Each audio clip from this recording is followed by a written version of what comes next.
이 상법 개정이 있음으로써 우리나라 주식시장에 큰 변화가 올 거는 같아요. 처음에 이런 얘기가 시장에 나왔을 때 제일 처음에 환호한 사람들이 누구예요? 외국인이었잖아요. 네. 숫자로는 소수지만 영향력은 많잖아요. 그리고 그 사람들은 절대 바보는 아니에요. 시장은 분명히 이걸 볼 것 같아요. 정책이 삐걱하나? 제대로 돌아가나? 야, 이거 했는데 1년 후에 시행해? 트럼프 요즘 맨날 보는데 이제 한국 정부에 대해서도 좀 봐야 된다. 새 정부가 약간 중국하고도 친하면 미국하고 협상이 잘 안 되지 않겠나? 잘 안 되면 그냥 환율 같은 거 확 양보해버리는 거 아니야? 정부에 앉아있는 사람들 머릿속에 지금 무슨 생각을 하고 있을까? 그거를 좀 곰곰이 생각해 보면 새 정부 출범, 금융시장 전망과 변수들을 큰 주제로 해서 네. 다양한 이야기들을 좀 여쭤보고자 합니다. 네. 먼저 주식시장의 불확실성이 해소가 됐다라고 봐도 좋을까요? 예, 일단 환호한 거는 뭐 정치적인 불확실성이 해소된 네. 거잖아요. 그렇죠. 그러니까 누군가 그게, 컨트롤 더 예, 생겼으니까. 그게 네. 그동안 뭐 어떻게 될까 했는데 뭐 누가 되든 간에 어쨌든 네. 이제 안정이 될 테니까 거기에 대해서 주식시장이 뭐 환호한 것 같고요. 네. 그리고 오늘 오른 거는 제가 보기에는 크게 한 두 가지 같아요. 하나는 지금 얘기해 주신 대로 정책을 이제 좀 주식시장에 좋게 네. 하겠다고 새 정부가 얘기를 하니까 그 중에 하나는 구체적으로 재정 정책을 뭐 생각보다 지금 규모를 더 크게 얘기하잖아요. 네, 뭐 2차 추경 이야기 나오는데 그 금액이 상당한 것 같습니다. 그렇죠. 더 예상 커졌죠. 나오는 원래 게. 얘기하던 것보다. 15조에서 이제는 최대 50조? 네, 뭐 이 정도? 그러니까 그게 커지면 아무래도 돈이 많이 풀리면 주식에는 좋은 거고. 네. 그리고 두 번째는 이제 정책들 중에 상법 개정. 네. 상법 개정 중에 제가 특정하게 얘기하는 거는 그 경영진이 회사를 위해서 일하는 게 아니라 주주를 위해서 일하는 거로 바꾸는 그 대목. 그거는 저번에 거부권으로 한번 안 됐는데 네. 이번에는 뭐 입법 뭐 행정이 전부 다 이제 한 팀이 됐으니까 그렇죠. 쉽게 되지 않겠습니까? 네. 거기에 대한 기대 한 두 가지 정도가 아닌가 싶습니다. 그러면 이것도 한번 여쭤보고 싶은데 시장을 오래 보셨잖아요. 네.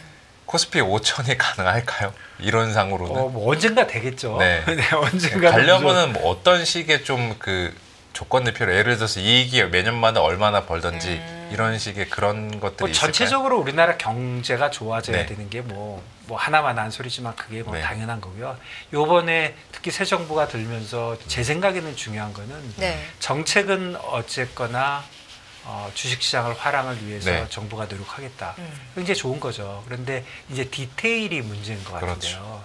예를 들어서 상법 개정 같은 것도 네. 보면은 사실은 지금 오늘도 좋았고 앞으로도 좋을 걸로 보이지만 조금 뭐 초치는 얘기를 해보면 네. 야, 우리 잘 생각해 보긴 해야 되는 게 금년에 우리 한 15% 정도 올랐나요?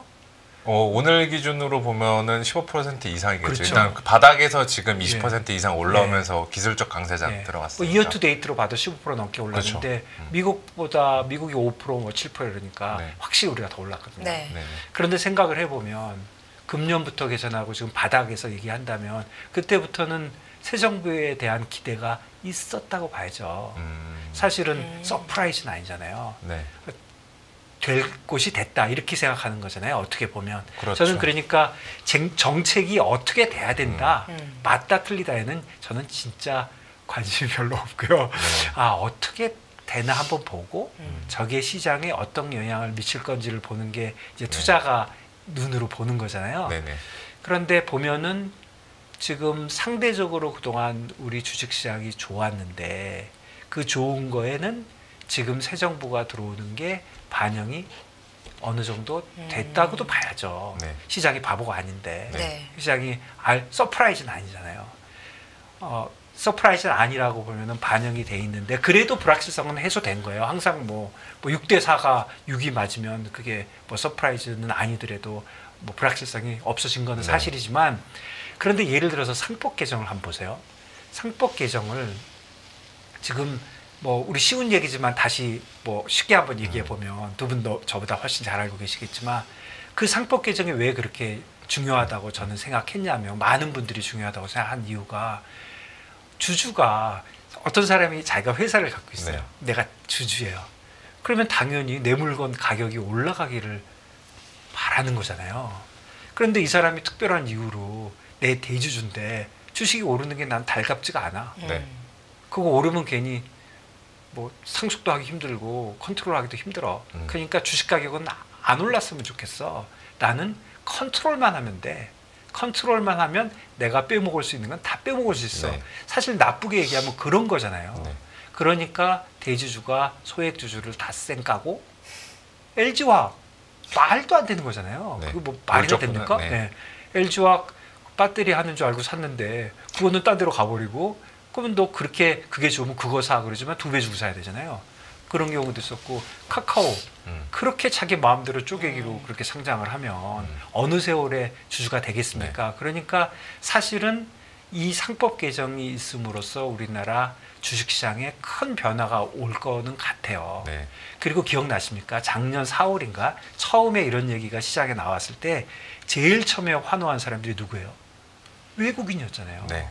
그때 밸류업 프로그램 말씀하시는 네, 거 맞죠? 밸류업 프로그램. 그 얘기가 바로 상법 개정 이 얘기 나왔을 때 제일 먼저 환호를 했던 게 외국인이에요. 네. 그리고 많이 올라갔다가 희지부지 되니까 외국인들이 이거 뭐야?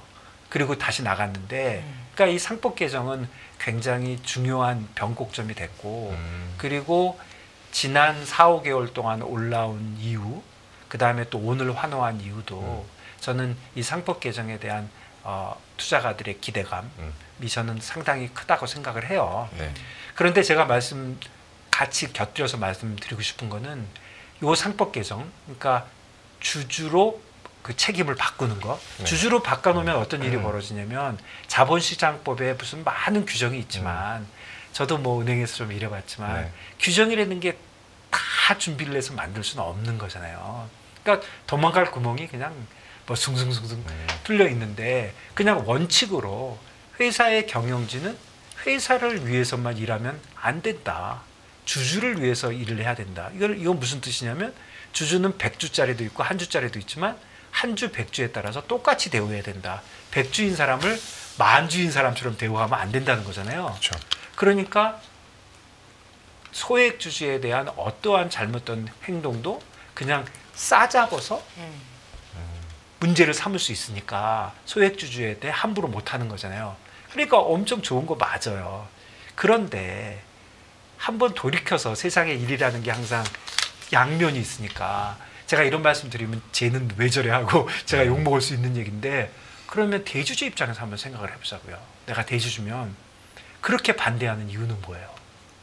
그동안 반대한 이유를 보면 말도 안 되는 소리 했지만 네. 진짜 속마음은 아까 처음에 말씀드린 대로 내가 회사를 만들어서 회사를 키웠는데 이거를 뭐 맞는 건지 틀리는 건지를 떠나서 이거를 뭐 내 자식한테 주고 싶은데 세금을 너무 많이 내야 돼. 세금을 너무 많이 내는 네. 거예요. 출구 전략이 없는 거예요. 출구 전략이 없어. 배당을 해도 50%씩 세금을 내야 되고 상속을 하면 50%가 그렇죠. 넘게 넘어가고 그러니까 예를 들어서 제가 뭐 10조 부자예요. 제가 100조 부자인데 제가 버는 돈이 100조가 있는데 50조를 세금 내라. 그게 큰 문제일까요? 그거는 문제가 아닌데 제가 대주주라면 야 그게 문제가 아니고 내가 100원 버는 거에 50원은 얼마든지 내겠는데 근데 문제는 내 회사가 내 주인이 안 돼. 회사를 통째로 뺏겨. 그건 사실이잖아요. 왜냐하면 세금을 내려면 주식이 그냥 확 줄어버려야 되니까. 네. 그러니까 뭐 이런 말씀 드리면 다들 싫어할지 모르겠는데 대주주 입장도 가만히 보면 야, 저건 말도 뭐 좀 얄밉긴 하지만 뭐 나름대로 애로사항은 있겠다. 그러니까 결국은 이 문제를 해결하기 위해서는 그 상법 개정 그거하고 더불어서 그게 뭐 상법인지 무슨 법인지 모르겠지만 배당소득, 상속세에 대해서 어느 정도는 좀 진전이 있어야 될 거라고 저는 같이 생각해요. 가져야죠. 같이 가야죠. 이게 만일에 아까 그 주주 문제만 해결이 되고 이거는 하나도 안 가게 되면 그렇다면은 대주주는 그야말로 그 도망갈 데가 없잖아요. 그러면 단기적으로는 모르지만 조금만 길게 봐도 대주주들이 내가 회사에다가 뭐를 하면 결국 내게 아니야. 그러면 투자를 아무래도 안 하겠죠. 투자를 안 하거나 아니면 회사를 자꾸 쪼개가지고 해외로 나가거나 뭔가 자구책을 찾겠죠. 그 사람들도 바보가 아니니까. 그리고 그 사람들이 숫자로는 소수지만 영향력은 많잖아요. 그리고 그 사람들은 절대 바보는 아니에요. 나쁜 사람일지 모르지만. 그렇다면은 요번에 정책이 앞으로 이제 나오는데 예전처럼 질질 끌지는 않을 것 같잖아요. 뭐 정부와 행정부하고 입법이 다 이제 한 팀이 됐으니까 굉장히 신속하게 나오는데 그것도 어떻게 보면 신속해서 좋긴 하지만 뭐 견제는 좀 없는 거잖아요. 그러면 조금 뭐 방향이 디테일하게 가만히 보니까 배당소득은 하나도 안 변했네. 상속세는 안 변하고다 더 나빠졌네. 그러니까 생각하는 사람 입장에서 보면 그런 쪽으로 만일에 정책 방향이 간다면 저는 장기적으로 주식이 별로 안 좋을 것 같아요. 그냥 반쪽짜리 법안에 불과하다. 약간 이렇게 봐도 되겠네요. 예, 그렇죠. 그러니까 한쪽에서는 지금 뭐 PBR이 뭐 0.8밖에 안 되고 뭐 이런 것들이 올라는 가겠지만 조금만 길게 보면 결국 주식이라는 거는 회사의 가치인데 대주주들이 어쨌거나 경영을 하는 것인데 그 대주주들이 자기 회사의 가치나 자기 회사에 대한 그 애정이 떨어지고 투자를 안 해요. 투자는 자꾸 다른 곳에 하고 싶어요. 그렇다면 그 회사가 제대로 되겠습니까? 그러니까 저는 이번에 이런 정책들이 한 묶음으로 갈 때 이번에 기회를 또 놓치면 언제 합니까? 이번에는 진짜 절호의 기회가 왔으니까 너무 한쪽으로만 하지 말고 조금 얄미운 자들이 있더라 하더라도 전체적으로 같이 가야 된다. 그래서 뭐 같이 가야 된다 이런 뭐 당위성 이런 걸 떠나서 그런 그런 입법들이 어떻게 돼가는지 거기에 대해서 정부나 국회에서 뭐라고 얘기하는지 그래서 결국은 어떻게 될 것 같은지 이런 거 굉장히 디테일하게 봐야 될 것 같아요. 그쪽에서 삐끗하면 지금 밸류업 뭐 이런 것들도 삐끗할 수도 있어요. 예, 그래서 그거를 좀 디테일하게 봐야 된다. 그런 생각이 좀 듭니다. 그리고 비슷한 질문인데 네. 지금 지주사 오늘도 어마어마하게 주가가 많이 올랐거든요. 네. 그러니까 지주사가 주가 오르는 게 상법 개정안의 대표 수혜주라고 그렇죠. 하는 건데 네. 지금 이제 그 의제가 된 상법 개정 내용을 보면은 기업들 뭐 쪼개기, 네. 분할 상장 금지 이런 것들 물적 분할 네. 금지 이게 법안에 담겼으니까 네. 지주사들은 못한다라는 네. 건데 좀 냉정히 생각해 보면은 이미 지주사들은 쪼개기 상장 할 만큼 다 했는데 네. 과연 이제 수혜가 될 수 있을까 그들이 아니면은 가장 베스트 시나리오는 예전에 메리츠 금융지주처럼 이제 그 자회사들 완전 자회사로 편입시키면서 상장 폐지시키고 하나로 만드는 거 그게 저는 핵심 같거든요. 그렇죠. 뭐 그런 거 그게 가능할까? 글쎄요, 그냥 큰 그림으로 보면요. 네. 그런 뭐 디테일한 거를 떠나서 기본적으로 주주를 똑같이 해야 되잖아요. 네. 그러니까 소액 주주에 해야 하는 행동은 전부 다 배임이잖아요. 네. 네. 그러니까 경영진도 이제 만만치 않게 나올 거예요. 그거 그러겠죠. 배임인데. 특히 사회이사 제도 같은 것도 어느 정도 돼 있으니까. 그렇다면은 생각을 해보면 그거하고 다시 배당 문제하고 생각을 해보면 네. 그럼에도 불구하고 내가 대주주인데 와, 난 배당은 이제 못하고 배당은 옛날하고 똑같고 이거는 이렇게 네. 어려워지면 굉장히 괴로운데 지주사는 그런 지금 최근에 많이 오른 회사들은 대표적으로 대주주가 없는 회사들이잖아요. 대주주가 없으니까 제가 두 번째 걱정하는 문제가 좀 작지 않냐. 그러니까 이거는 앞에 부분의 상법만 개정돼도 이건 충분히 변할 것이다 하고 믿어주는 건데 어떤 회사는 대주주가 확실하게 있어요. 60% 대주주가 네. 있고 40% 중에 20% 정도 유통 물량 그런 회사들도 많잖아요. 네. 이런 회사들은 이 두 번째 쪽이 잘 따라오지 않으면 또 이 대주주는 굉장히 실망할 것이고 나름대로 살 길을 또 찾을 것이고 그런 문제가 생길 수 있다는 거죠. 그래서 지금 현상도 보면은 제가 제 아전 인수적으로 얘기하는 게 아니라 지금 현상도 보면 전체적으로 오르는 것이 아니라 그런 주인이 좀 없는 회사가 더 많이 오르는 거는 시장은 항상 제일 앞서 가잖아요. 이것저것 다 생각해 보니까 야 뒤에 거 아직 정책 안 나왔는데 앞에 거는 거의 확실하게 될 것 같아. 그렇다면 수혜주는 확실하게 대주주가 주인이 없는 회사 여기는 확실하게 갈 것이다. 경영진들이. 그렇지만 주인이 확실하게 있는 회사에는 아무리 경영진이라 하더라도 배임의 위험을 무릅쓰고라도 뭐 어떤 일을 또 할 수도 있잖아요. 사실 배임이라는 게 다 사법적인 문제이기 때문에 네. 그걸 보고 증명하기도 그렇게 쉬운 건 아니거든요. 그러니까 전체적인 분위기가 중요한 것이지. 그렇다고 보면은 최근에 움직임에 많이 올랐던 것들은 여러 가지 이유가 있지만 역시 이런 것들이 많이 영향을 줬다.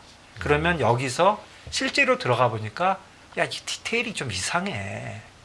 이거 뭐 별거 아니야.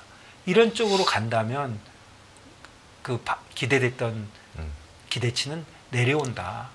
그러니까 새 정부가 진짜 5천을 바라고 네. 이쪽에서 많은 그런 좋은 성과를 내기 위해서는 디테일에 끝까지 밟아야 되고 네. 우리는 꼭 밝은지 밟지 않은지 네. 유심하게 봐야 된다. 그런 생각이 듭니다. 네. 저희가 먼저 오늘 주식 시장이 급등을 했는데 이유가 뭘까에 대한 질문을 드려봤는데 정치적인 불확실성이 해소됐다는 거, 네. 재정 정책으로 돈이 많이 풀릴 네. 거고 또 상법 개정에 대한 기대감이 반영이 돼서 오른 거다라고 풀이를 하셨습니다. 그리고 이제 전체적인 경제가 좋아져야 하는 건데 그것은 정책의 디테일에 문제가 있다라는 말씀이셨고요. 네, 문제라기보다는 그쪽이 잘 됐으면 좋겠다. 그게 잘 되지 않고 그냥 우리 다 같이 잘해봅시다. 네. 하고 이렇게 말로만 하는 걸로는 우리 시장이 너무 크죠.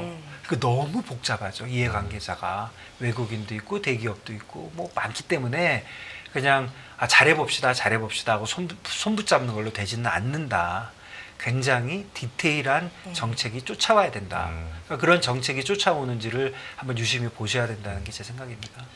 그리고 상법 개정안이 이제 뭐 2, 3주 안에 통과시킨다라고 대통령께서 네. 강조를 하셨는데 네. 이게 통과된다고 하면은 지금 뭐 민주당 측에서 뭐 새로운 약간 강화된 법안에 의하면은 이거는 통과되자마자 바로 발효된다라는 쪽으로 법안을 추진하고 있는데 일반적으로 예상하는 법안은 이제 통과된 후에 1년 뒤 발효. 그러니까 내일 통과되면은 내년 1월 내년 이맘때 발효가 된다라고 가정을 해볼게요. 그럼 그 1년 동안에 기업들이 막 이때다 하고 막 쪼개기 분할상장 더하고 유상증자하고 막 이런 리스크도 있지 않을까요? 그렇죠. 그러니까 그렇게 하지 않을 겁니다. 제 생각에는 그렇게는 하지 않을 거고 네. 그 정도는 뭐 그렇게 하지 못할 거를 만들 것 같고요. 네네. 또 대주주들이 그런 그 소액 주주에다가 그 피해를 주고 하는 것도 네. 그렇게 하루 이틀에 하는 것보다는 좀 장기간 계획들 많이 하잖아요. 네네. 그게 앞으로 변한다면 사실 뭐 한 달, 두 달 새에 뭘 할 수 있는 건 아닌 것 같고 네. 저는 그런 디테일은 정부가 잘 할 거라고 저는 준비를 사실, 많이 해놨을 거다. 네. 믿고 있고 그다음에 네. 그 정도를 못할 그런 정부는 아닌 것 같은데요. 거기에 대한 신뢰는 있는데 그런데 다만 이제 조금 걱정되는 부분은 이게 뭐 부자 감세라든가 그거는 참 진짜 어려운 문제거든요. 그거는 한번 이슈화하게 되면 제가 이렇게 주장하니까 쟤는 진짜 부자 감세 이런 거 얘기하는 이상한 사람으로 들릴 수 있거든요. 네. 근데 저는 주장하는 게 아니라 네. 주식이 오르려면 그 문제에서 어느 정도 대주주가 도망갈 수 있는 구멍을 열어줘야지 네. 다 잡아버리면은 이게 뭔가 반작용이 있을 수 있다. 그런 말씀 드리고 싶습니다. 네, 알겠습니다. 네, 새 정부의 정책들이 국가 경쟁력을 올리는 방향으로 가는 게 맞겠구나라는 생각이 드는데요. 네. 이 재정 정책은 어쨌거나 확대가 될 건데 네. 채권 시장에는 어떤 영향이 있을까요? 그래서요. 오늘 채권 난리 났죠. 왜 많이 그러니까 금리가 많이 오르고 채권 많이 내렸어요. 네. 미국이나 비슷한 생각하는 거죠. 네. 미국 재정 정책하면 돈이 있어야 되는데 돈 찍어야 될 거 아니야. 그럼 돈 찍으면 채권 누가 살 거며 뭐 이런 생각을 하는 거죠. 그래서 오늘 꽤 빠졌어요. 네. 뭐 네. 거의 뭐 그쵸. 원빅이 빠졌으니까 꽤 빠졌는데 근데 글쎄요 모르겠어요. 그거는 채권 쪽을 보면은 어떤 생각이 드십니까? 재정 정책을 하기 위해서 채권을 많이 세금을 올려서 하겠다는 거는 아닌 것 같잖아요. 네. 그렇다면 미국하고 똑같죠 뭐. 채권 발행해서 국가가 이제 빌려야 되는 건데 새 정부가 사실 그런 얘기를 예전부터 했어요. 정부가 돈 좀 써야지 이런 얘기를 했고 우리나라 정부는 다른 나라에 비해서 좀 적자가 적다. 네. GDP 대비 이런 얘기를 했는데 그것도 잘 생각해 보면 우리는 정부가 부채가 적은 대신 민간이 많잖아요. 그게 일본은 예를 들어서 민간이 적고 정부가 많은 많죠. 거잖아요. 그래서 총량으로 보면 되게 다 비슷해요. GDP에 뭐 200%, 300%다 비슷한데 어느 나라는 민간이 많고 어느 나라는 정부가 많고 이런 거잖아요. 근데 우리는 그동안 민간이 많았는데 정부가 많이 저렇게 막 늘려버리면 그렇다고 민간이 줄어들 것 같지도 않잖아요.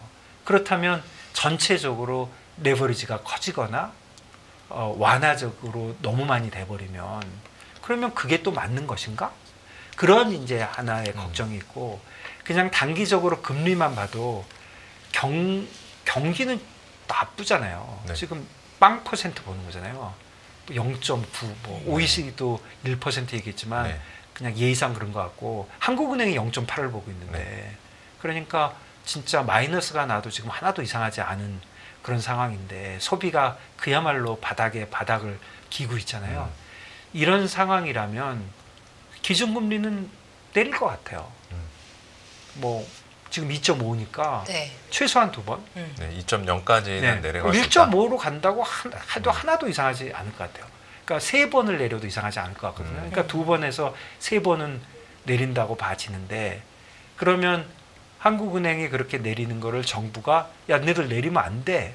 이런 쪽으로 할 것 같지 않잖아요. 그렇죠. 정부에서는 야 내렸으면 좋겠어. 최소한. 반대는 안 하면 오히려 뭐 4번을 내려서 1.5가 될지도 몰라요.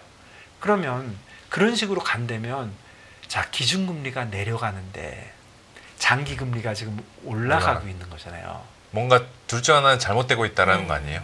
조금요. 네. 물론 이자 수익률 곡선이 이렇게 그냥 이렇게 높아지 네. 뭐 그렇게 될 수도 있겠죠. 그렇지만 미국에 비해서도 우리나라 시장이 뭐라 그럴까요?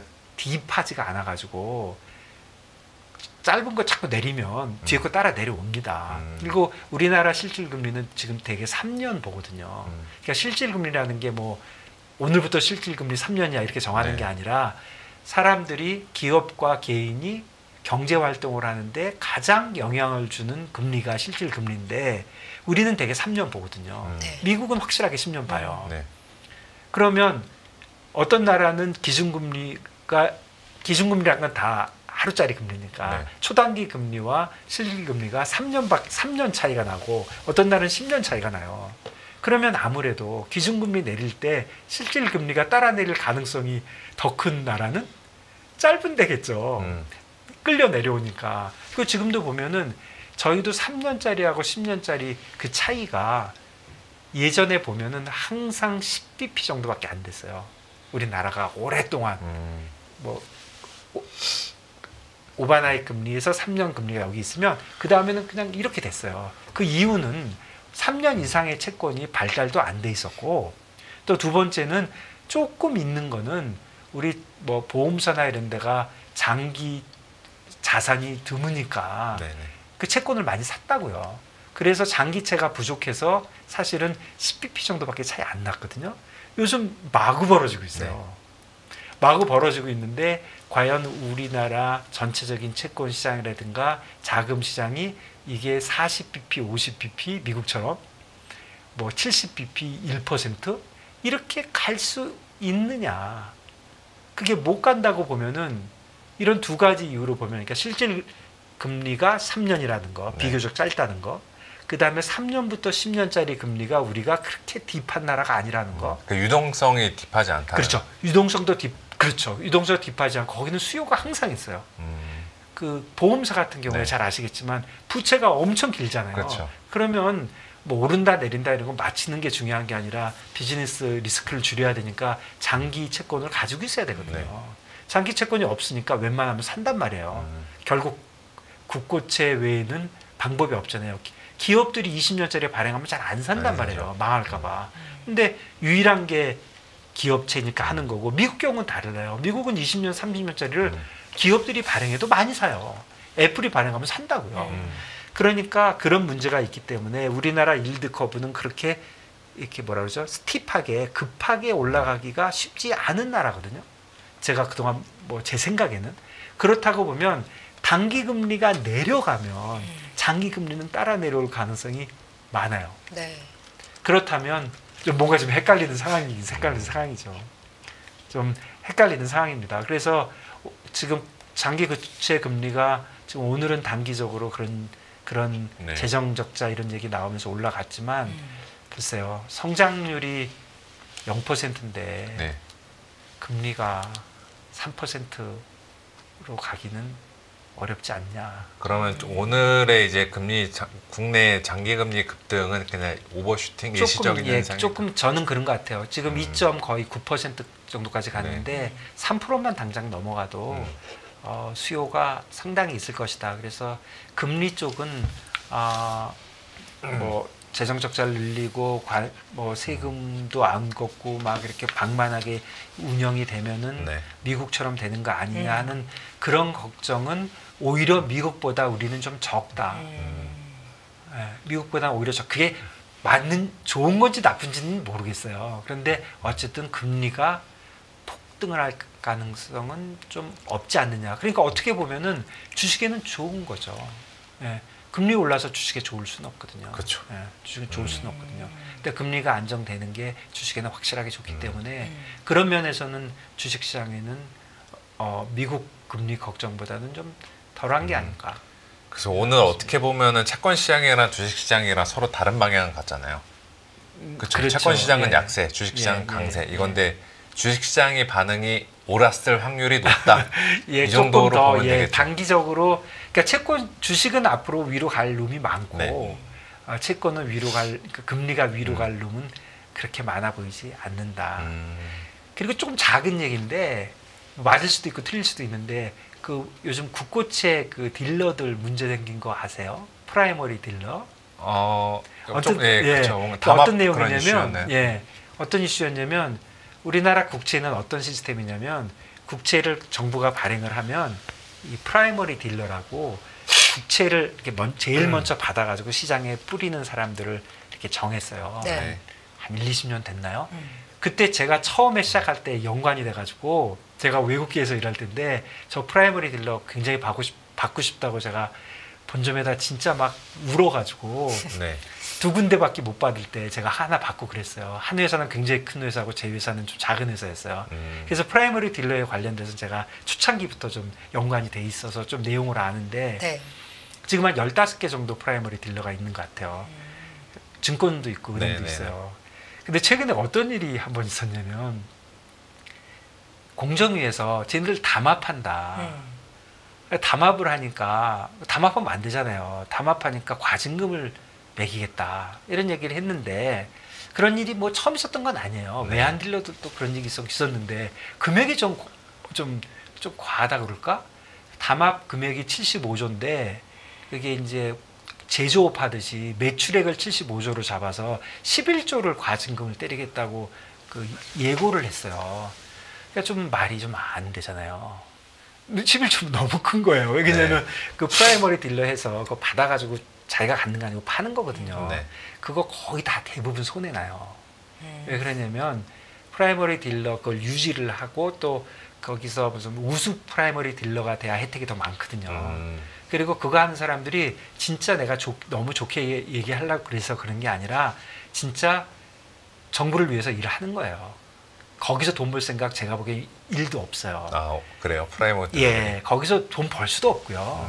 그리고 그렇게 티나는 거 어떻게 거기서 돈 법니까? 딴 데서 벌어야지. 그거 너무 티나거든요. 네. 오늘 뭐 100원에 사가지고 그냥 바로 101원에 팔면 바로 티나잖아요. 그래서 생각도 없어서 항상 좋게 봐요. 그거는 그야말로 재무부가 시키니까 그냥 국가 정책에 협조하는 거거든요.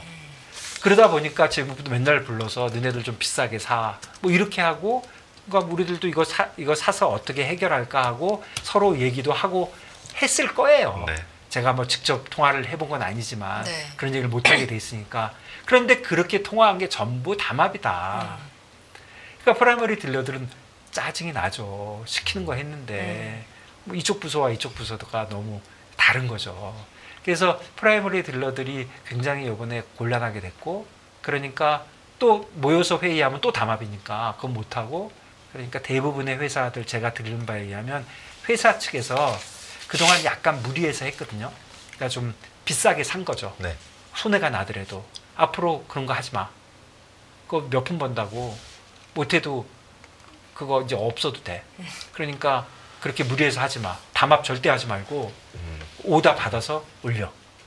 그렇게 되면은 시장이 조금 약해지잖아요. 수요가 좀 수요를 막 이렇게 프라이머리 딜러들이 이거 좀 사세요 좀 네. 했는데 그 사람들이 조용해진 거죠. 나 하기 싫어. 그냥 딴 데 가서 하세요.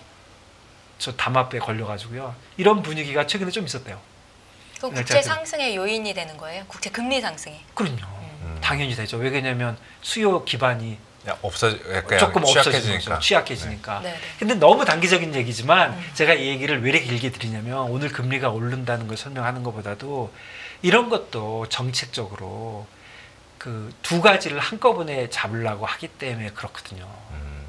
공정이 중요하죠. 담합하면 네. 안 되죠. 그거 알겠는데 또 뭐 우리나라 국채가 아직도 약하니까 네. 그런 거를 잘하는 그 두 가지 토끼를 잡을 때 잘해서 잡아야지. 예를 들면 가상금리. 은행들이 가상금리를 많이 받으니까 꼴보기 싫잖아요. 그런데 가계대출은 줄여야 되잖아요. 그럼 어떻게 해야 돼요? 가상금리를 높여야 돼요? 낮춰야 돼요? 이게 두 마리 토끼 있잖아요. 그렇죠. 그러면 그거를 뭐 한국은행이나 뭐 금감원이나 금융위가 다 협조를 해서 뭔가 이렇게 가이드를 주고 이끌어가면 되는데 뭐 한 번은 올리라고 그랬다. 한 번은 내리라고 그랬다. 그러니까 뭐 제가 은행 편을 드는 게 아니라 입이 이만큼 나오는 거죠. 왜 나만 갖고 그래. 이런 얘기가 나오니까 결국 이제까지도 어느 정도 그런 잡음은 항상 있어 왔는데 새 정부가 들어와서 이제 뭔가 개혁을 하는 거잖아요.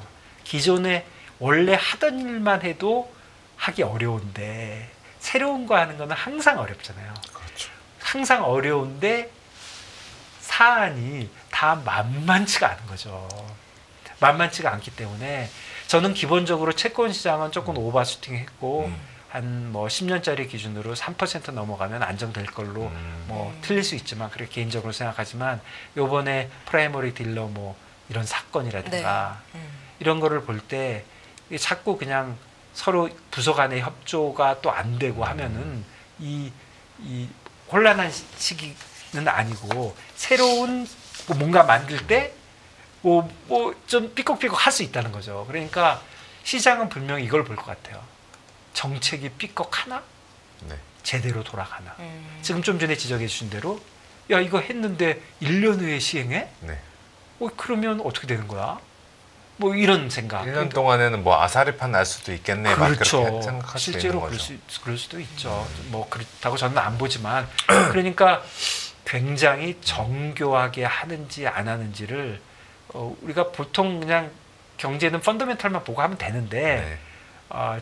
지금은 정책을 좀 디테일하게 봐야 된다. 미국도 봐야 되잖아요. 네. 트럼프도 젖생 난리를 치고 있는데 그렇죠. 트럼프 요즘 맨날 보는데 이제 한국 정부에 대해서도 좀 봐야 된다. 생각이 듭니다.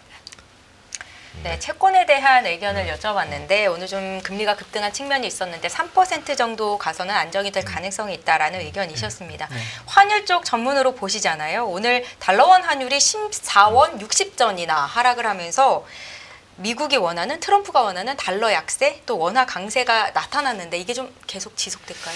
글쎄요, 우선 외환 관련돼서는 네. 뭐 잘 아시겠지만 뭐니 해도 글로벌에서 달러가 약세고요. 그 이유가 여러 가지가 있겠지만 뭐 처음에는 셀 아메리카였죠. 그렇죠. 미국 주식 빠지고 채권 빠지고 환율 달러 빨랐죠. 빠지고 뭐 전형적으로 이머징 마켓에서 일어나는 일이 네. 미국에서 빵 일어난 그렇죠. 거죠. 그리고 그 이후에도 주식이 좀 살아나고 채권은 뭐 그냥 그렇고 폭락은 안 해도 그런 상황에서 달러가 비교적 약세가 되고 있는 거죠. 그런 상황이 하나가 있고 결국은 셀 아메리카는 어느 정도 넘어갔지만 지금 달러 인덱스 기준으로 98, 99 이 정도에서 다시 돌아가느냐 못 돌아가느냐 조금 이렇게 굉장히 어려운 시점에 있고 쉽게 반등을 못 하고 있는 것 같아요. 네. 그렇지만 확 내려가지도 않고 있지만 쉽게 반등을 못 하고 있는데 이 와중에 그 대만에서 일어난 것처럼 야 트럼프가 그 베센트 장관 네. 이런 쪽에서 환율에 관련돼서 유로나 엔화에 대해서는 별 얘기가 없어도 아시아 국가, 미국에 수출 많이 하는 국가들 해보면 중국, 베트남, 대만, 한국 다 들어있잖아요. 그리고 요 나라들은 야 이거 환율이 좀 이상한 거 아니야? 그러니까 환율을 갖고 문제를 삼는다면 이 나라들 거예요. 제 생각에는. 네. 그리고 미국에서 트럼프는 항상 달러 약세를 주장을 했지만 예전에 트럼프 효과라고 트럼프 트레이드라고 막 할 때 보면 뭐예요? 달러 주식 강세. 오르고 달러 강세잖아요. 그 이유는 꼭 하는 정책이 전부 달러 강세의 정책이잖아요. 그렇죠. 관세를 올리면 인플레이션이 될 것이고 인플레이션이 되면 이자율이 올라갈 것이고 그럼 미국에 돈이 들어갈 것이다. 뭐 재정 세금을 줄이면 뭐 모든 정책에 다 달러 강세를 지적을 하니까 올라간 것이니까 트럼프가 아무리 약세를 얘기해도 시장은 뭔 소리야. 그리고 아무도 믿지 않았는데 갑자기 베슨트는 굉장히 똑똑하고도 집요하고도 쉬운 사람 아니라고요. 이 사람이 우리나라 환율 얘기하면서 야, 그 의제에 환율도 한번 넣어보삼?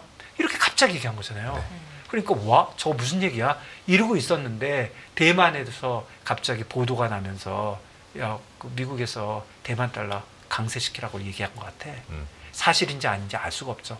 대만 정부는 아니라고 뻑뻑 우기지만 뭐 어느 정도 있었겠죠. 정황상으로는 지금 뭐 있는 것 같죠. 그렇죠. 네. 그러면 미국이 아까 말씀드린 대로 환율 달러와 약세를 주장을 하는데 그거는 그냥 허울일 가능성이 있긴 한데 아시아 국가에 대해서는 뭐 확실히 얘기해 볼 수도 있잖아요. 네. 그렇다면 원화도 강세가 될 가능성이 있는 거죠. 그래서 그동안 많이 움직였고 오늘도 많이 움직인 거는 이게 새 정부가 이거는 잘 모르겠어요. 제가 이렇게 얘기하면 진짜 이건 잘 모르는 얘기인데 새 정부가 약간 중국하고도 친하면 미국하고 협상이 잘 안 되지 않겠나? 잘 안 되면 그냥 환율 같은 거 확 양보해 버리는 거 아니야? 뭐 이런 거? 그 정도? 환율은 좀 어려운 것 같아요. 지금 좀 어려운 상황이긴 한데 네. 그 미국하고 협상이 굉장히 중요하긴 한데 이것도 조금 반대쪽에서 보면요. 우리나라 정부가 환율이 약세가 되는 걸 바라요? 강세가 되는 걸 바라요? 원화에 대해서? 한국 정부요? 예. 강세가 되는 걸 바라긴 그렇죠. 하겠죠. 네. 그러니까 한국 정부는 원화가 강세가 되는 걸 바라는 거잖아요. 미국도 원화가 강세가 되는 걸 바라잖아요. 그러면 협상이라는 게 한 명은 강세되고 한 명은 약세돼야지 무슨 협상을 하는 거지. 둘 다 강세되는 걸 바란데 그러면 우리 강세를 하기로 하죠. 하고 악수하면 끝나는 거잖아요. 네. 그런데 의미가 없는 건 뭐냐면 그게 말이 안 되잖아요. 결국 초점은 방법이 없는 거죠. 어떻게 강세를 시킬까요? 그러니까 이게 인위적으로 어떻게 강세는 만들 수 있는데 그게 오래 가진 않고 그렇죠. 효과가 그걸 별로 얘기하는 없을 거 거예요. 아니에요. 예. 네. 1,490원, 1,500원 갈 때 한국은행이 얼마나 답답했어요. 그렇죠. 얼마나 답답하면 국민연금을 가서 목을 통화수합 비틀어가지고 해가지고 뭐 갔죠. 별걸 다 했지만 그거 대부분 다 말 안 되는 소리거든요. 그런 식으로 해서 잘 내려오지 않았는데 사실은 결정적으로 달러가 104에 있던 게 99까지 내려와서 1,430원까지 왔다가 조금 전에 말한 그런 효과 때문에 확 빠져버린 거거든요. 그렇다면은 1,400한 20원, 30원부터 여기까지 빠진 거에는 분명히 이런 효과가 있는데 말씀드린 대로 방법은 거의 없어요. 유일한 방법은 한국은행이 달러를 파는 거죠. 네. 달러 예를 생각해 보세요. 자, 미국하고 일본하고 둘 다 엔화가 강세가 됐으면 좋겠어요. 네. 둘이 딱 합의 봤어요. 그러면 BOJ가 달러를 팔겠죠. 네. 그 다음날 페드가 팔겠죠. 그래서 겁을 줘서 확 뺄 수가 있어요. 페드가 달러원을 팔 수가 있나요? 못 팔죠. 그렇죠. 우리 원하는 네. 자유국이 아니니까. 그러면 한국은행만 팔아야 돼요. 그러면 한국은행이 지금 4천억 달러인데 네. 좀 줄었는지 모르겠는데 그거 그렇게 마음대로 팔 수 있는 거였으면 1,500원 갈 때 무슨 걱정을 했겠대요, 우리가. 그러니까 변한 건 없는 거죠. 다만 미국도 팔으라고 하고 하니 쉽게 팔고 이것도 우리나라 기업들도 좀 알아서 기고 네. 뭐 외국인들도 그럴 테니까 원화가 좀 강세가 되겠지 하는 거지만 지금 말씀해 주신 대로 그렇게 인위적으로 하면 어느 정도 내려가면 사람들이 생각해 본다. 그리고 대만하고 우리를 비교해 보면 대만은 경제 성장률이요 5% 넘어요. 대만은 엄청 좋아요. 네. 뭐 이렇게 해서는 안 됐지만 하여간 경제 성장률만 봐도 거기 5% 넘어요 지금요. 우리는 거의 0%잖아요. 그렇다면 미국 입장에서도 야 대만 너네들은 너무 좋아. 그리고 수출도 대만이 우리보다 더 위거든요. 그렇죠. 그러니까 6인가 그리고 우리 8인가 그렇죠. 대만 너네들은 좀 진짜 너네들 좀 강세시켜야 돼요. 그리고 대만은 우리보다 훨씬 외환 규제가 많아서요. 별로 안 움직여요. 걔들은 거의 가만히 있어요. 지금도 보면 29, 30에서 그냥 밤새요. 걔들은 안 움직이는데 우리는 상당히 움직이잖아요. 네. 1360원 갔다가 1400원 갔다가 우리는 많이 움직이거든요. 그러니까 그냥 제 그냥 예상은 미국도 대만보다는 우리한테는 좀 약하게 하지 않겠나. 그런 것도 좀 있고. 그래서 원화가 지금 강세가 되는 거에 대해서는 좋은 건지 나쁜 건지 잘 모르겠는데 오늘도 뭐 한국이 좋으면 사람들은 워낙 강세되는 거를 좋아해요. 그런데 장기적으로 볼 때 더 근본적인 질문은 우리 워낙 강세가 좋은 거예요. 약세가 좋은 거예요. 주요 수출국 대비해서 약세가 좋은 건가요? 경쟁 수출국 대상으로? 그렇죠. 수출에는 하여간 약세가 좋긴 네, 좋은 거죠. 네. 그리고 경기를 활성화하는 면에서도 이론적으로는 약세가 좀 좋아요. 그래야 뭐 사람들이 소비 좀 하고 그러죠. 뭔가 이렇게 조금 활성화하는 데는 약세가 좀 좋은데 그런데 워낙 강세를 정부가 원하는 이유는 아마도 자본 유출일 거예요. 우리가 지금 보통은 원화가 약세가 되면 수출에 좋고 강세가 되면 뭐 물가에 좋은 건데 교과서에 보면 네. 지금 둘 다 별로 의미가 없는 게 뭐 물가는 충분히 잡혀 있고 제 생각에는 그리고 뭐 수출이 안 되는 이유가 뭐 환율 때문에 안 되는 것 같지는 않단 말이에요.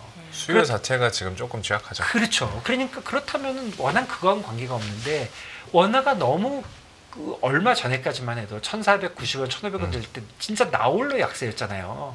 그렇죠. 예, 원화 원옌 1,030원, 유로원 1,600 그게 연초였었고 아마 그 당시 때가 그 계엄 사태 여파가 있었으니까. 예. 그러니까 나홀로 약세가 너무 오래 됐었으니까 그게 있지만은 사실은 그렇다고 보면은 뭐를 걱정하고 있다고 생각하냐면 그리고 저도 조금 안정적인 강세를 가는 게 좀 좋다고 저는 개인적으로 그런 쪽이 오히려 뭐 주식시장이나 전체적으로 경기에 좋다고 생각하는 이유는 사실은 해외에 그 돈이 나가는 게 작년에는 우리가 얘기를 많이 한 게 개인들이 해외에 많이 나가니까 그러니까 야 우리 전부 해외로 가는 거 아니야? 이런 생각했는데 올해 개인들이 안 나가나요? 올해도 나가고 있어요. 예, 분명히 더 나가고 있어요. 다만 우리 지금 국내 시장이 더 좋으니까 사람들이 괜히 덜 나가고 있죠. 네, 그냥. 괜히 나갔나? 그러다 달러까지 내려가니까 나가면 손해가 나잖아요. 지금 있는 것보다. 그래서 사람들이 원래 그래요. 똑같은 사람이 나가고 있어도 나가서 번 사람이 많아 이 사람들이 목소리가 커서 꼭 많이 나간 것 같고 네. 똑같은 사람이 있어도 이 사람들이 조용하면 별로 안 나갔나 봐. 이렇게 생각하는 거지 사실은 은근히 나가고 있어요. 은근히 나가고 있고 그리고 개인보다 더 심각한 건 기업이잖아요. 기업은 옛날에 커미트 해놓은 게 너무 많잖아요. 미국이 공장 짓다 뭐 한다. 그거 계속 나가고 그리고 또 좀 조용해졌지만 부자들이 상속세 때문에 자꾸 나가고 그러니까 외화 유출이 사실 심각하거든요. 만일에 우리나라 외화가 자꾸 나가면 나가는 거는 막을 수도 없고 나쁜 것도 아니에요. 예를 들어서 현대차가 미국에다가 큰 공장을 지금 짓겠다고 하는데 거기에 대해서 우리나라 국민들의 감정은 뭐예요? 그렇게 부정적이지 않아요. 네. 해외 준치죠. 부정적이지 않아요. 그런데 사실 보면 우리나라한테 엄청 나쁜 거예요. 일자리 없어지죠. 돈이 나가서 국내에 투자 안 되죠. 투자가 뭐예요? 투자가 안 되면 경제 성장이 안 되는 거잖아요. 소비, 투자, 수출인데 그 투자가 주는 거잖아요. 그리고 우리가 무슨 주식 투자하는 게 그 투자가 아니란 말이에요. 기업들이 건설하고 이런 게 투자인데 그게 주력 별로 좋지 않은데 별로 나쁘게 안 봐요. 그러면 나간 만큼 해외가 들어오면 되거든요. 그게 글로벌이잖아요. 글로벌화 되는 거잖아요. 그러니까 많이 나가고 많이 들어오면 되는데 요즘은 나가는 거는 자의반, 타의반으로 나가고 개인들도 꾸준하게 나갈 것 같은데 해외에서 우리 그 코스피 같은 그런 포트폴리오 네. 투자도 별로 없지만 직접 투자도 많이 줄었어요. 그러니까 최소한 증가율이 많이 떨어졌어요. 그러면 우리나라 지금 인구도 주는데 돈도 줄면 그러면 전체적으로 좀 이렇게 가라앉잖아요. 그런 거를 걱정해야 되는 타임이라고 생각되거든요. 그렇다고 보면은 수출이고 뭐고 다 좋은데 투자라는 관점에서 원하는 조금 강세가 되는 게 맞는 게 아닌가. 저는 정부가 이렇게 생각하지 않을까. 결국은 지금은 항상 그러잖아요. 내 생각이 중요한 게 아니고 남의 생각이 중요하잖아요. 시장에서 맞추려면. 근데 지금 남 중에 제일 중요한 남이 정부 같아요. 정부에 앉아 있는 사람들 머릿속에 지금 무슨 생각을 하고 있을까? 이 새롭게 된 대통령 이하 줄줄이 장관도 되고 뭐 쭉 될 텐데 그 사람들 머릿속에 뭐가 들어있는지 그걸 알면 제일 끝나잖아요. 그렇죠. 예, 그거를 좀 곰곰이 생각해 보면 원화 약세를 바라지 않고 강세를 바랄 것이다. 그렇다면 아무래도 강세가 되겠지. 그게 오늘 시장을 반영한 것 같아요. 우리 주식 시장이나 경제 측면에서 볼 때 원화가 강세로 가는 게 맞다라는 말씀을 하셨는데 어느 정도 수준까지 좀 보고 계신 거예요? 이 정도의 유지만 돼도 저는 강세가 유지되는 거라고 생각해요. 여기서 뭐 1350원 근처에서 안정적으로 가면 네. 그러면 괜찮은 거죠. 저는 1200 뭐 이렇게는 잘 안 될 것 같아요. 그거는 상당한 무리가 올 것 같고요. 그리고 경제 성장을 못하는 나라의 통화가 강세가 되긴 굉장히 어려워요. 그거는 제가 그냥 제 느낌적으로도 그렇고 뭐 데이터를 봐도 어떤 나라가 어떤 특정한 시기에 경제 성장을 남보다 좀 못했어요.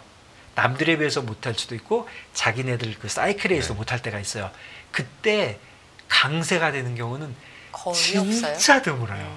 그렇다면 그럼 우리가 지금 사이클이 영원히 골로 가는 사이클인지 돌아가는지는 잘 모르겠지만 돌아간다고 가정을 해도 결국은 좋은 사이클이 아닌데 이 시기에 원화가 1280원 이렇게 간다? 그거는 조금 너무 무리다. 그러니까 여기까지 온 것도 상당히 정치적으로 온 것이니까 여기서라도 유지를 해야지. 여기서 삐끗하면 웬걸? 그리고 요즘은 진짜 우리나라 원화 시장은 많이 개방돼 있어요. 외국인들이 사기 시작하면 외국인들이 원화를 직접 못 사고 선물해서 NDF를 사잖아요. 네. NDF를 사면은 그게 다 넘어와서 국내에 있는 뭐 신한은행, 국민은행이 달러 그냥 살 수밖에 없어요. 결국 외국인들이 하다가 국내인이 하게 될 거고 그러면 국내에 있는 사람들이 선물해서 거래된 게 해서 거래할 데가 없으니까 국내에서 사게 되고 국내에서 사면은 팔 사람이 없으니까 한국은행이 팔 수밖에 없어요. 그런 구조거든요.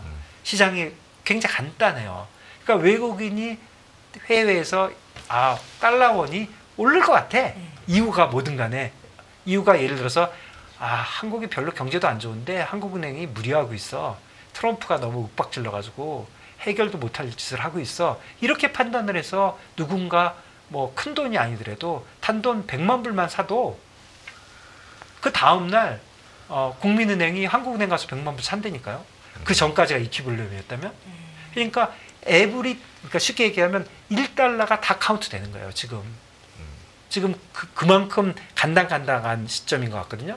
그러니까 지금 달러가 여유 있게 있고 뭐 이렇게 버퍼가 있어서 조금씩 여유가 있는 게 아니라 제가 보기에는 탈랑탈랑해 보여요. 그러니까 수급이 얇다라는 말씀이시죠? 누군가 조금만 사도 움직이고. 그래서 거주자 예금이라는 거는 달러를 팔 수 있는 예금들이거든요. 그러니까 우리나라 기업들은 달러를 마음대로 빌려서 팔 수는 없어요. 빌리는 게 용도 제한이 있으니까.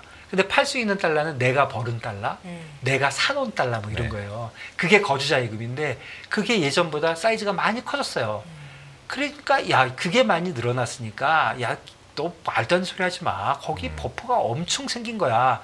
근데 그건 잘 생각해 봐야 되는 게 예전에 달러가 내릴 거라고 생각했을 때 그게 100억 불이었는데 지금은 달러가 오를 거라고 하는 상황에서 200억 불이에요. 그럼 어느 게 많은지 몰라요. 사람들이 거기에 달러가 있는데 달러가 아까 첫 번째 경우라면 달러가 오르면 팔겠죠. 이거 웬 떡이야?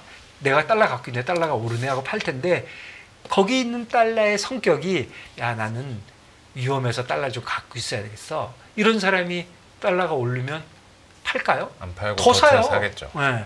그러니까 지금 그걸 갖고 판단하기는 어렵고 전체적으로 국내 수급에서 수출에서 수급이 별로 안 좋잖아요. 그 다음에 자본 수지 쪽은 분명히 안 좋거든요. 네.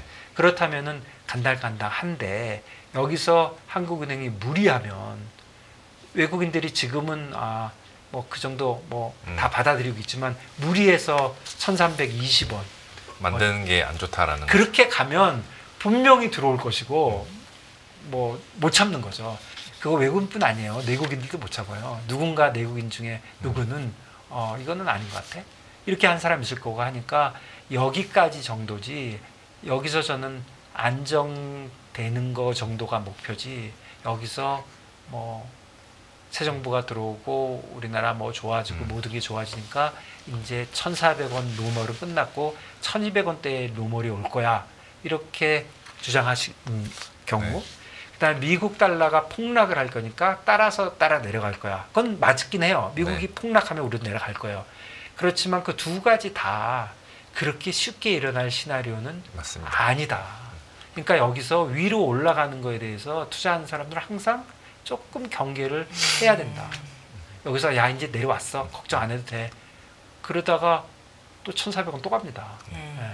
또 가기 때문에 그쪽은 조금 조심해야 된다. 말씀하신 대로 원화에 대한 그 펀더멘털이 좀 구조적으로 바뀌었다라고 느끼는 게 네. 지금 원화 강세라고 하잖아요. 네. 근데 1,300원대가 원화 강세로 불리는 게 맞나? 뭐 옛날 2, 3년 생각하면은 전만 하더라도 네, 1,300원대 그렇죠. 가면은 난리 났잖아요. 왜 통화사 네, 연준이랑 안 하냐? 네. 한국 망했다 네. 이러는데 지금 약간 이게 좀 구조적으로 변한 그 네. 시대상을 반영하는 사람들이 게 다 아닌가 느끼고 있는 라고 거죠. 보고 있습니다. 사람들이 다 느낀 거고 환율은 저는 이런 생각이 들어요. 개인들이 느끼는 게요. 환율이 좀 맞는 것 같아요. 네. 그러니까 일본에 갔더니 야 되게 싸. 그러면 그게 조정이 상당히 빨리 돼요. 네. 그런데 지금 말씀해 주신 대로 지금 1,350원인데 지금 60원, 70원 이 정도인데 50원을 향해서 지금 어렵게 가고 있는데 여기에 지금 상당한 사람이 원화가 좀 세네. 지금 환전한 때 좋을 타임이네. 이렇게 생각하는 사람이 많이 생겼어요. 맞아요. 전엔 진짜 없었어요. 네네. 1,300원 무슨 말도 안 되는 소리를 했는데 역시 1,500원 한번 보여주니까 이 정도 했으면 환전해서 잠깐 할만하다. 네. 잠깐 한번 보여주니까 이게 네. 불과 1,500원이 불과 몇 달 전이에요. 그래서 원화는 어느 정도까지 내려왔고 원화 내려온 게 우리 주식시장에도 도움이 되고 그래서 제 생각에는 지금 주식시장이 여러 가지 서포트를 받고 있어요. 환율도 정책도 여러 가지 받고 있으니까 사실 올라왔고 그리고 여기서 한번 올라야죠. 우리만 맨날 이러고 할 수는 없는데 정부의 정책이 다시 한번 제 생각에는 디테일에서 살아나야 되기 때문에 그냥 으쌰으쌰 하는 걸로는 무조건 부족하다. 굉장히 정교한 디테일이 필요하다. 네. 저는 그렇게 생각합니다. 알겠습니다. 스푼이 이제 마지막 질문이 될 수 있을 네. 것 같은데 투자 전략 측면에서 자산 분배는 어떻게 가면 좋을까요 앞으로? 저는요 네. 항상 무조건 다양화해야 된다고 생각합니다. 저는 뭐가 폭등하고 폭락할 때도 끊임없이 주장한 건데요. 그거 맞추는 사람이 어디 있습니까? 아무도 모르기 때문에 그냥 한국 주식 난 그것만 딱 산다. 그것도 종목 하나 사서 무조건 버틴다. 그 큰 돈은 벌 수는 있잖아요. 근데 크게 손해 볼 수도 있거든요. 그래서 저는 진짜 다양하기를 바라고요. 네. 한국 주식만 하지 말고 한국 채권도 하고 네. 환율에도 관심을 가지시고 미국 주식도 사고 중국 주식도 사고 일본 주식도 사고 그러면 우리나라 주식 다 팔고 미국 거 사고 그러니까 되겠냐? 그럼 우리나라가 잘해서 외국인들을 받아들이고 이게 맞는 거지. 특히 개인 투자가 입장에서는 그야말로 다양한 투자를 하는 거를 저는 더 훨씬 옳다. 저는 개인적으로 그렇게 생각하고요. 그리고 제가 트레이딩 할 때도 한쪽에 꽂혀가지고 막 이렇게 하는 트레이더들 있죠. 네. 제가 오래가는 인간을 못 봤어요. 좀 그건 뭐 유연성이 있어야 된다는 그렇죠. 말씀이시죠? 유연성이 있고 다양하게 생각하고 내가 항상 틀릴 수 있다고 생각하고 그리고 다양하게 이렇게 투자하고 큰 돈을 벌 생각을 하지 말고 크게 터지는 거를 조심하고 그래서 진짜 좀 소심하고 이렇게 바보 같고 이렇게 그런 사람들 있잖아요. 그렇게 투자하는 게 오히려 맞고 그리고 시장이 제가 오를지 내릴지는 모르지만 제가 드는 강한 생각은 굉장히 변동성은 있을 거예요. 올랐다 내렸다 내렸다 올랐다 그러니까 조금 한쪽에 몰빵하는 것보다는 다양하게 투자하시는 게 어떤가 네. 그런 생각이 듭니다. 매일 돈을 쓰는데 그 가치는 누가 정할까요? 정답은 슈퍼달러 슈퍼리치에 있습니다. 복잡한 공식은 빼고 투자 타이밍을 잡는 환율의 핵심만 담았습니다. 빠르게 변화하는 금융시장, 그 중심엔 언제나 환율이 있습니다. 오늘부터 환율과 썸 타볼까요?